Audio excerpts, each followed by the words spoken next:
Hello, entrepreneurs, dreamers, business owners, and happy people with high hopes. Welcome to Cashflows with your host, Cash Matthews.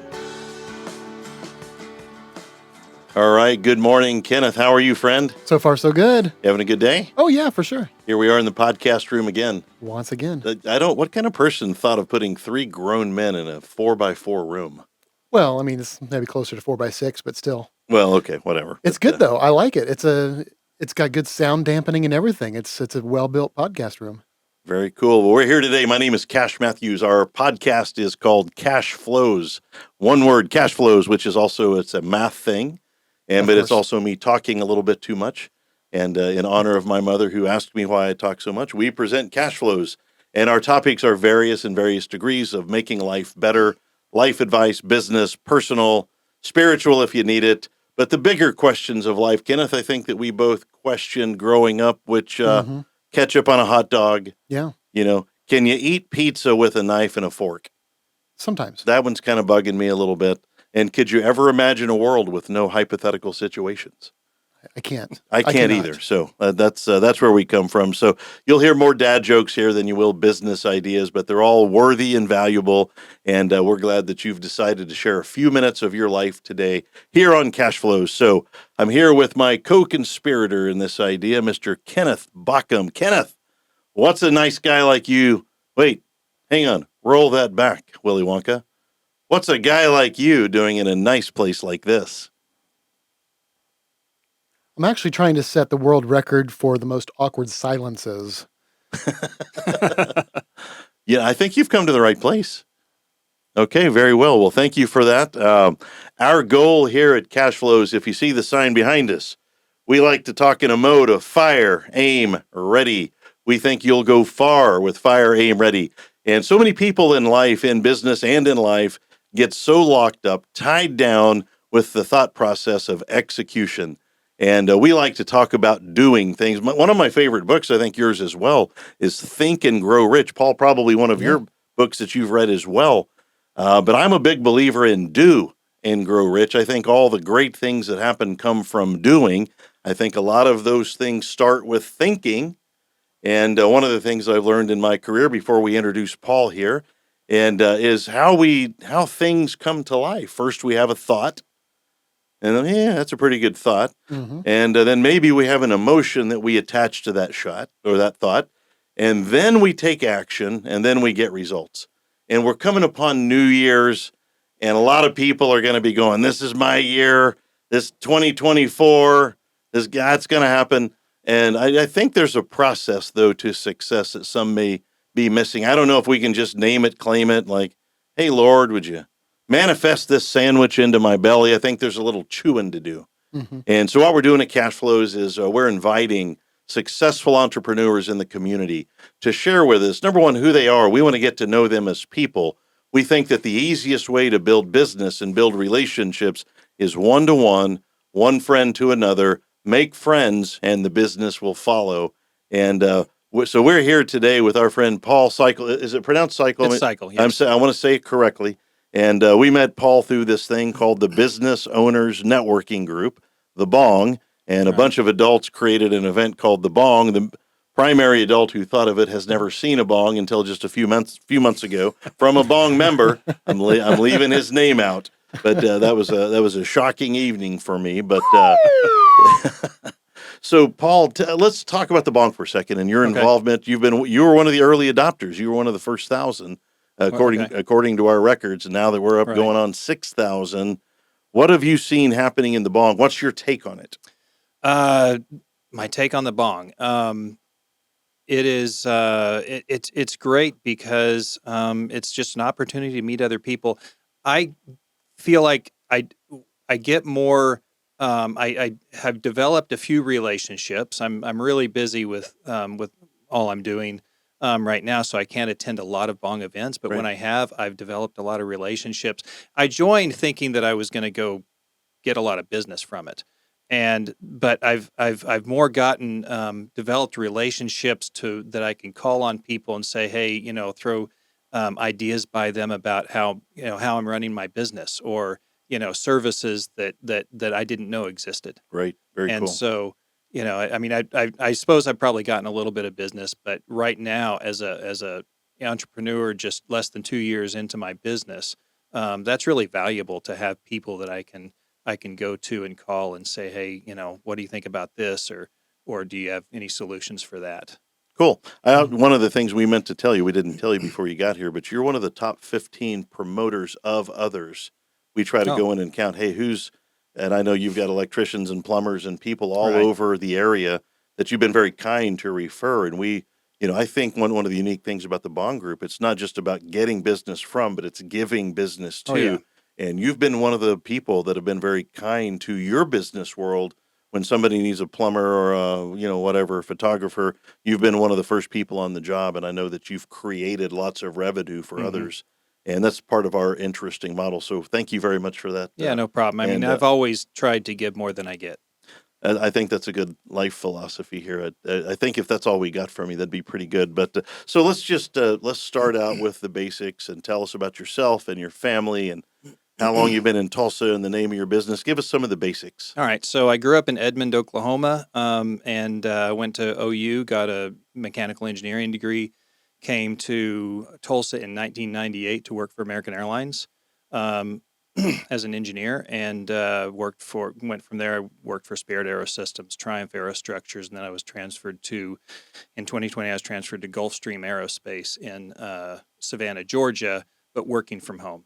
Got it. And so at that time, I also had some cash available from several different sources, some savings and some work bonuses. And then unfortunately, when my parents passed away, I had gotten my share of their estate. And I had always been interested in a small business, and so I started looking into franchises. By that point, I should say I married my wife Julia in 2008. We have 3 kids, age 14, 11, and 9. Wow. Um, and so we got 2 kids in club soccer, and we got, robotics club and all the other sports and all kinds of, Yeah. extracurriculars. And so, my wife is in the natural gas industry. And so she's got a pretty stressful job with that. So we're just really busy keeping up with everything. So in 2020, I started looking at franchises, and because I'd always kind of wanted to start a business, and ended up finding All Dry. And the franchise model is nice because they kind of give you a skeleton outline of how you start your business, but there's plenty of opportunity to make it your own. And so I started up in February of 2022, so I'm almost 2 years into business, and I'm hoping to one day be able to leave my engineering job. Not quite there yet, Well, but I got a tell good us what team. Aldray does. Give us a So little All Dry, detail. sorry, On that. we do mitigation. So it's basically we're a restoration company, but we don't actually do the rebuild. So we do the mitigation portion, water mitigation, fire mitigation, mold remediation, odor elimination, even biohazard cleanup. Is that like crime scene cleanup Right, type thing? crime Right. scene cleanup, or anytime somebody there's biohazard.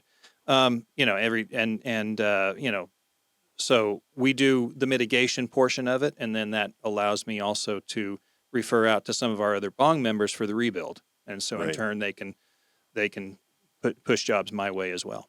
Very cool. And so you've been at this for 2 years, but Aldray has been around for a while. All Dry's been around since 2014, so it was in South Florida, Jupiter, Florida. It was a bunch of guys that were HVAC technicians. One of them owned this company, and he sold his company to Florida Power and Electric, and took his top guys, and they all started All Dry. And so they became they were very successful in basically being the customer service restoration company.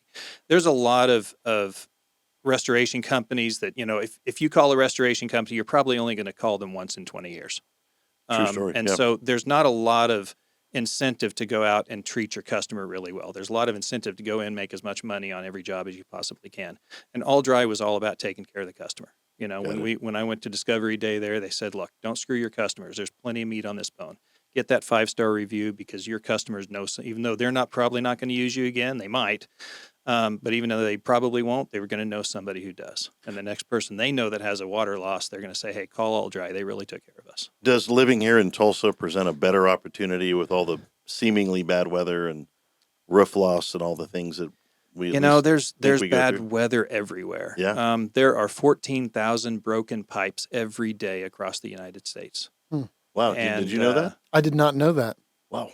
That's what corporate tells us, at least. But I mean, we have rain, and May we have a lot of rain. We've got freezing weather in January, February. But in the Gulf Coast, they have a lot of hurricanes. Every part of the country, they've got their own types of weather. But it's not always about the weather. I mean, a lot of times it's mold and broken pipes. Those can occur. Roof damage. Old roofs that leak, that kind of stuff, that occurs all over the country, regardless of the Right. weather or the locale. It's one of the things I wanted to ask you because we've had some friends in the B.O.N.G group that have had some kind of catastrophe or something go wrong, but they don't find out until 2 years later that they have a mold Mhm. problem. And that's one of the things that we keep hearing more and more about. Why should somebody that's had a catastrophe go to a company like yours that's highly rated? Because you mean specifically for mold? Yeah, that's one of the things that I've heard about like 3 times in the last month Mhm. inside of our group. Right. So, and unfortunately, most insurance policies, just the basic policy doesn't cover mold. A lot of the insurance companies, they consider, once you get mold, they consider it to be neglect. Well, you may not have known that you had this pinhole leak in this pipe for the last 2 years or 2 months or whatever it takes. Right. And mold can grow in as little as 24 to 48 hours. The reason why you want to call a restoration company is because when you start remediating mold, it knows you're remediating, and it starts to release all those spores. Another thing, don't ever spray bleach on mold. Certain molds can react negatively to bleach and release other spores and that kind of stuff. Well, it's the first time. Have you heard that before, Kenneth? It's alive. It's There alive. is, if you're going to spray something on mold, you can go to Home Depot, you can get a $7.50 bottle of biocide that's made specifically for mold. But because when you start remediating mold, it's going to release spores. And those spores, they can go into the air conditioning system and get spread throughout your house. And then anywhere else that you have excessive moisture, those spores can land and they can start growing mold there. Are there people that have symptoms of mold issues that don't know about it? What are the symptoms that you might have mold in your house? Most of our customers, I mean, honestly, most of the mold jobs that we have, the people don't have symptoms, but I would say probably 25% of the mold jobs we do, people do have some sort of symptoms. It's usually respiratory symptoms, getting sick frequently. That's probably the most common is, we've lived in this house for 3 years, and we're just getting sick all the time. We went on vacation, and we were gone for a week, and we didn't, and we felt great. We came back to the house and we immediately felt poor. So somebody that's experiencing that is there a type of check that has a particular name that our listeners should get? So you want to get a mold assessor. So mold assessors are independent of mold remediation companies like mine. The state considers that a conflict of interest. So there are mold assessors that we work with, and you want to get a mold assessor that will provide you with a full report and remediation protocol. A lot of them will just provide you test results. Well, test results don't do you a lot of good because you don't know what the baseline. You don't know how it compares to the baseline level, and whether or not it's an acceptable level of spores, because there's mold everywhere. There's mold spores. You walk outside your house, there's mold spores. Right. But you need a proper assessment. They usually run $300 to $500, and a proper assessor will tell you, okay, this is an acceptable level of spores in this location, because it can vary across the city. It can vary per the time of the year, and that's why you go with a Got it. certified mold assessor and not just one of the little $20 tests that you get at Home Depot. Okay, very good. Well, I appreciate that answer because it's been conversational here in our little group. So, so you're a busy guy. You got kids and I almost said wives. I apologize. You've got a family. You said putting your foot in your mouth. That's my job. But and you work a job and you're building a company. Right. Like, do you have a life outside of that? I mean, what do you like to do? You have hobbies and interests and things that you participate in? Yeah. So I used to have hobbies. So when I was single for quite a while. I think I got married at 35, I think, and so there was a lot of time when I was an adult and I got to do big boy stuff, right? Right. So I used to race SCCA autocross. That's kind of the simplest form of car racing you can get. It's basically a parking lot with a bunch of cones, and they do that once a month for about 8 months out of the year. Wow. And everybody out there that was doing that, they were either in their 20s or their 60s, and for obvious reasons. Um, so in between that, I'd love to get back into that in the future and maybe even do some more serious racing. Right now, I don't even have a sports car. I've got Oh, okay. an SUV because I got 3 kids to haul around all the time. I love hiking and running and traveling. I used to do a lot of backpacking through, on my own. But when I worked for American Airlines and I had several weeks of vacation, I'd spend a lot of that time just traveling and going different places. Well, that's cool that you have a job in the airlines as well. What are some of the places you've been that mean the most to you? Or where would you like to go Oh back to, gosh. or the best memory? So I always try to go places that I can hike, and I always enjoy kind of the third world, or I guess you should say developing world is what it's called now. So I spent a lot of time in South America. I hiked the Inca Trail. I spent 6 months in Peru actually volunteering at a church, kind of a little mission trip down there. And did Ecuador was a lot of fun. Learned whitewater rafting, whitewater kayaking in Ecuador. Um, Went to Africa and hiked Kilimanjaro. Wow. So that was kind of the thing, my style of traveling. Staying in hostels, backpacking around, and talking to those people. I detest resorts. Okay. Even though I'm going for one for spring break, that wasn't my choice. Um, and I love just traveling around and talking to people and meeting the locals and meeting the other travelers. Talking to the other travelers about where they've been, because they've all they're people that travel. I've met people that work 6 weeks a year and spend the rest of the year backpacking the world, and it's just That's that's a just thing. awesome. Wow. Oh, it's totally a thing. You ever travel, Kenneth? A little bit. I've been to Arkansas. So you haven't hiked Mount Kilimanjaro or anything like that? No, no, not in real life. It's possible with like Lego figures or something like that, but Well, we went to Mexico together, well, that's true. and we were in a resort On a boat, but that boat. was kind of It fun. wasn't quite as tall as Kilimanjaro though. No, I don't think so, but very cool. So, yeah, travel that's been a big deal for us as well, and but we're okay with the resorts, and we've just done a variety of it, but we've never done the youth hostel thing.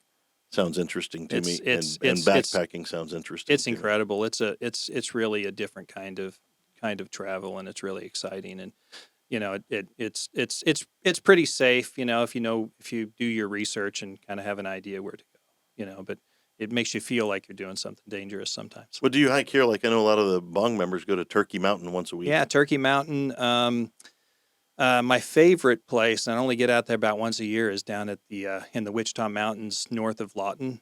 Oh yeah, Oh, Hmm. that's an incredible place. We used to go out there all the time when I was in college, because I was in Norman, a lot closer, and going out to Sharon's Gardens out there and the Narrows, and we used to hike and climb and rappel. And back when I could was skinny enough to do some climbing. right. But yeah, that's my favorite place. But yeah, we hike around here in Turkey Mountain and do some. My 11-year-old and I have started doing a little bit of my mountain biking. Not so much on Turkey, but there's a park across 75. I can't remember the name of it, that we've been doing some Very mountain cool. biking out there. Very cool. Well, it sounds like you've had a great career as an engineer, Hmm. like the kind of the traditional route. Right. How did you get motivated to go purchase All Dry and get started as an entrepreneur? Oh gosh. I have always been interested in running a small business and working for these large corporations.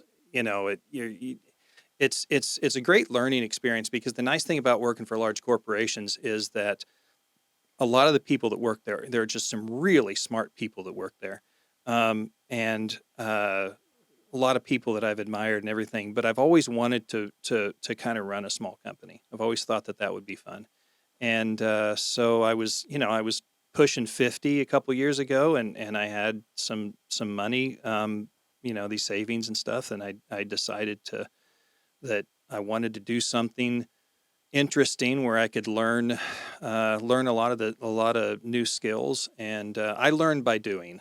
You talk about the was it fire aim Yeah, fire aim fire ready. aim ready. Yeah, That's me. awesome. It's like I probably jumped off into this a little quicker than I should have, but I love to start something, to just get started on it and see how well I do. And a lot of times I fail, but failure is usually another opportunity to restart and get it right the second time, True or the that. third time, or the fourth time. Then there was just the motivation for doing so. There was that, but there was also I've always been kind of a volunteer. I've always volunteered my time for organizations. I've been on a couple of boards of directors. And when I was on those boards of directors, it was the owners of businesses that seemed to be the most influential and have the most knowledge about, the decisions we were making on the Right. boards. And then, I really enjoy helping people. I've always, anytime somebody asks for help, I'm always, thinking about how I can help them, and or jumping up to help them whenever I can. And not and so with this business, I guess at that time, one of the influences I had was the parable of the talents. And I was thinking, I had quite a bit of money at that time, and I could donate it to charities and that kind of stuff, because there are I do have some favorite charities that I like to support. But I was thinking about the parable of the talents, and how uh, for people that aren't familiar with that, you can just Google that; it'll come right up. Right. And how if I was to use this money to grow something out of it to allow me to help people. And there's by doing this, there were three types of people I could help. First of all, there's the customers. And restoration is a great company, great industry in which you can help people, because most everybody really needs something. They've got damage. They need their home restored. They've Right. got mold. They've got health considerations, that kind of thing. So you're helping the customers. But the next thing is helping your employees. Coming from, I had a great family life growing up. Not all these people did. And in the restoration industry, I'm hiring kids that didn't go to college, don't have any other education, and they're looking they're looking for a career. They're looking for something that's going to mean something to them. And one of the questions I ask when I interview these kids is hey, what are your goals in life? What are your goals? What are your career goals? What are your life goals? Don't tell me you want to come work for me for the next 20 years. If you want to come work for me for 5 years, and I can help you move on to a better position somewhere else, or Right. move on, go to school or whatever, I'm happy to help you do that. If I can get 5 good years out of you, I will be pleased as punch to do that and help you move on, because that's really important to me. And then the third is the community. My communities, I feel like I have gotten so much from the communities that I've lived in, and by doing this, I'll have an opportunity to take those, like the guys that took the talents and invested them, and they were able to And grew them and grow that. Well, produced a result. I Yeah, can nice. take that little bit of sum of money that I started with and grow it big, and I can donate to charities, and just build something bigger to where I can help a lot more people that way. So 2 years now. What? And there are a lot of challenges in any business. I mean, there's doing the thing, the cleanup, the restoration. Right. There's managing people. There's doing the accounting, doing the HR. What's been your biggest challenge in all of this in the last 2 years getting started? Managing people. Because I was never a manager. My wife is a manager, so she's helpful and can give me a lot of advice, and she's always there to give me that advice. But yeah, there's a lot of times I can't go back and ask my wife, hey, what should I do about this? I got to make a decision because I'm Right. talking to this kid right now. And it's just a different world coming from, for the last 25 years, I've been in a bubble of highly motivated people who were motivated enough to go to college and get degrees and get these well-paying jobs. And now I'm hiring these kids with that, some of them just don't have a clue. And it's people who are impulsive and don't always make the best decisions. And, it's like I've hired a lot of people in the last 2 years. We've kind of, but I've kissed a lot of frogs in the hiring. All right, we're going to Let's take a break right here and go over to Kenneth, and we're going to say thank you to some of our supporters and advertisers. Kenneth. Hey. So, Cashflows is sponsored by several different operations, but the one we're going to talk about today is MFP, My Financial Plan. My Financial Plan helps you keep everything you own in one secure, accessible place, lets you see everything and know what everything is worth. Some of those benefits and features include a personal financial website, daily balances, a secure personal vault, and it is accessible anytime with those great budgeting tools. So give it a check out at joinmfp.com. Beautifully said, Kenneth. Thank you very much for that. We're here today with Paul Seikel, and he is the owner of a local branch of All Drive, father of 3, and second year in business, kind of going through some of the new challenges of dealing with people and marketing and all the great things. So what's it like going from traditional corporate life to this kind of life? Do you still desire the self-employed life? I'll tell you, it was a heck of a lot easier just showing up at work every day and collecting a paycheck, right? There's a lot of stress involved to it. I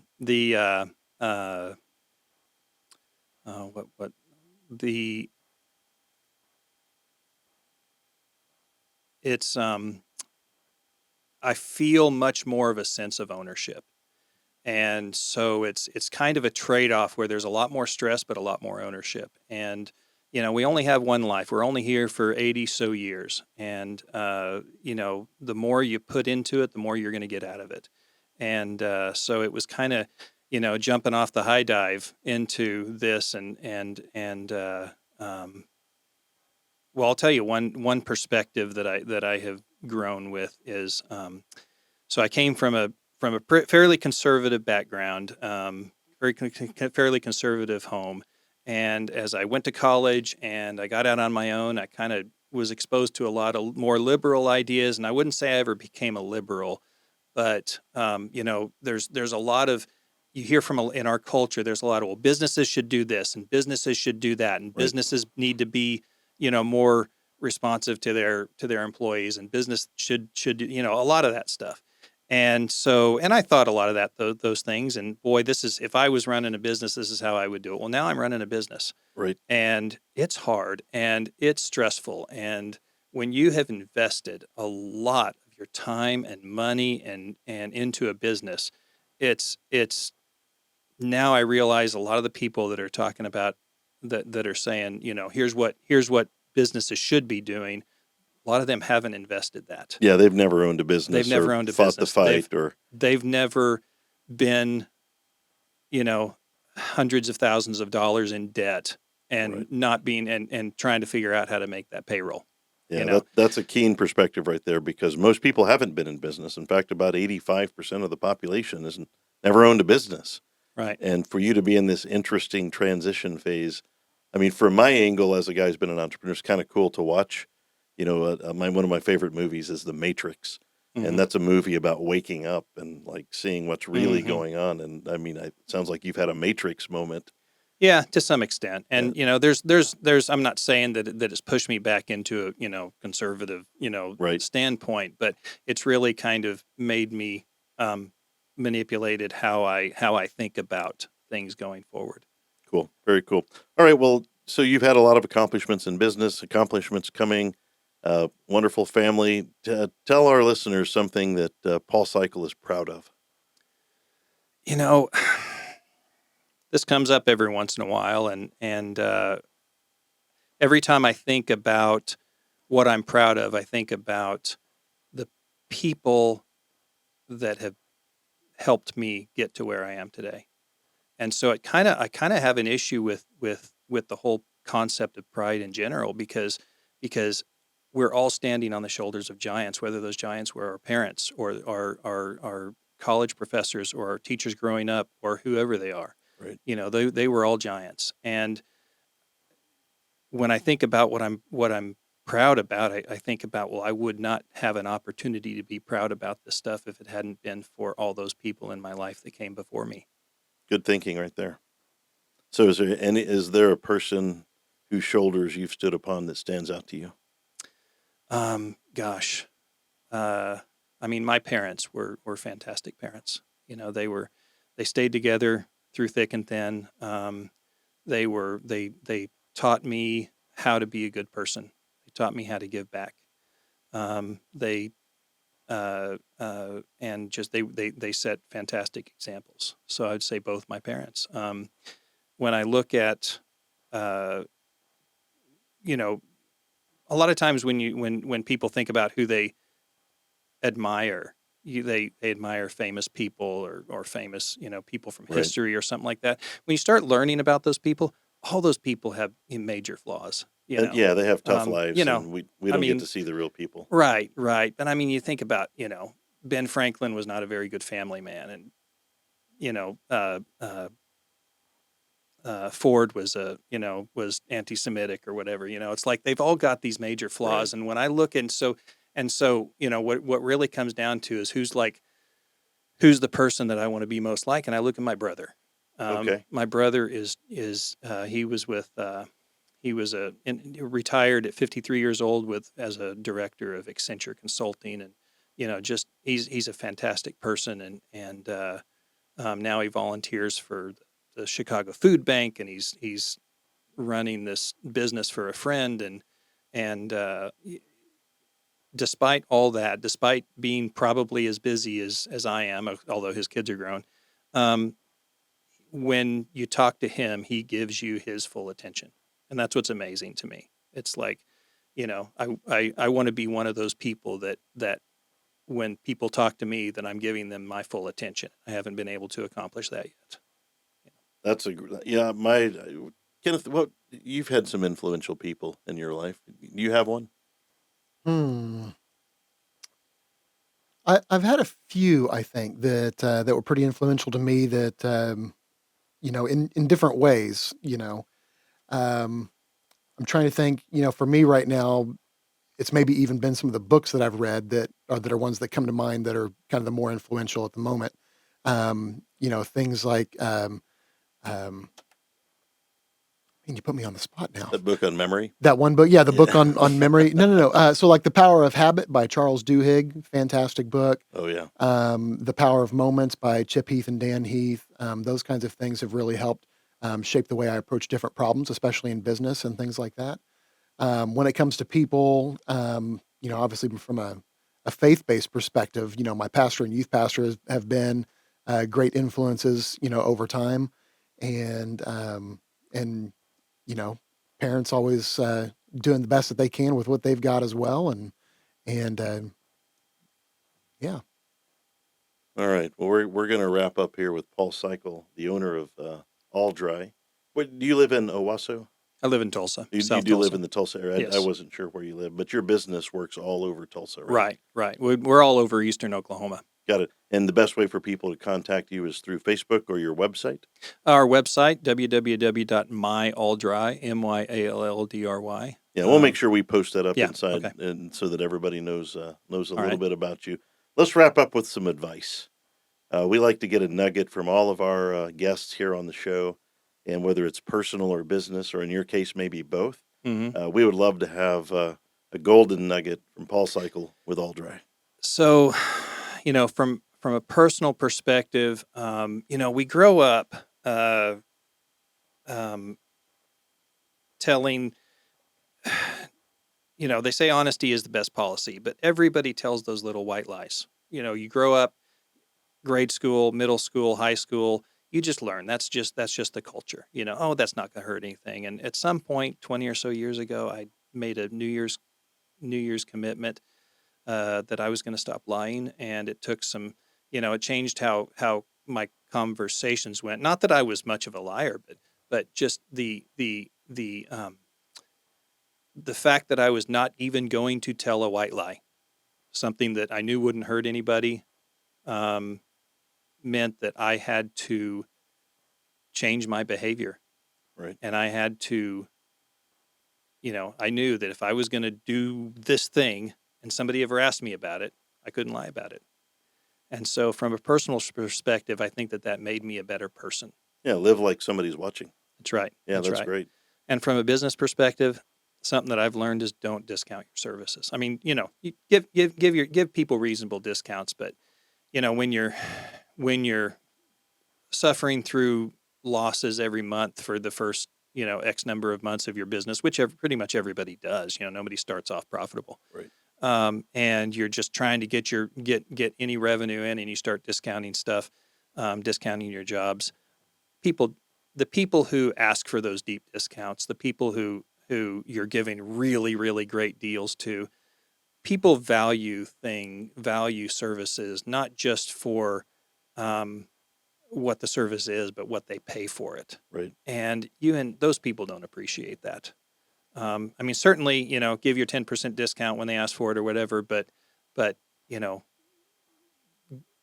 don't discount it so much that you're slaving away for your customers who aren't. I've always thought give me a discount because I'm your friend is sort of a poverty mentality. Mm-hmm. And I don't mean that to poke fun at any one person, but I mean, it's tough when, you look even on our B.O.N.G Facebook page, hey, I'm looking for somebody, and they always say, I'm looking for somebody who's cheap, who will come and fix this expensive problem. Right. And, I'm not really sure what they're asking there. And I think people generally have economic issues in their life, but they've got problems that are bigger than their economics. And Exactly. and I think it's okay to, if a discount's appropriate. I don't like it when people discount themselves. Yeah. And they don't have a high enough value opinion of themselves and what they do. Having seen a few disasters, knowing what you guys do is, man, that's sort of like the people asking for a discount. That's sort of like the at-home appendectomy kit or something. Like I don't know that that's the route to go. I think you want a professional, and we're glad you're in our community, Paul. So thank you very much. Well, we're going to wrap it up. Here. Thank you for being here. You ready to wrap this up, sir? Sure. All right. Well, Cashflows continues here in Tulsa, Oklahoma. We're glad you're here. I don't know how many we've done now, but we're on our way to number 6. This is number 6, man. We're on our way to number 7. Anybody can do 6. Anybody can. Yeah, that's we got to get it up to 7. A few people have. So I want to say thanks to our team here at Elevate Coworking at 91st and Sheridan. I want to say thank you to Clarence Shaw, who has been so instrumental in building the B.O.N.G and helping out with this podcast. And you, Kenneth, thank you for all of your expertise behind the camera and the video and the lights and the turbo booster blaster. And all I know is that the files are in the computer, and I am so happy about that. So we're all on Facebook. You can find us there. And until our next show, I hope all of you will make good choices. Be nice to each other and love one another. And let's make today one of the best days ever. And to the 4 people of you living in the Quad State area of Henrietta, Sallisaw, Henrietta, Wagoner, Bowlegs, we're thankful for you as well. And to the 3 of you that continually like our page, hey, I'm headed over to Quick Trip if y'all need anything. Y'all have a good day. That's our show for today. Stay tuned for another riveting edition of Cashflows.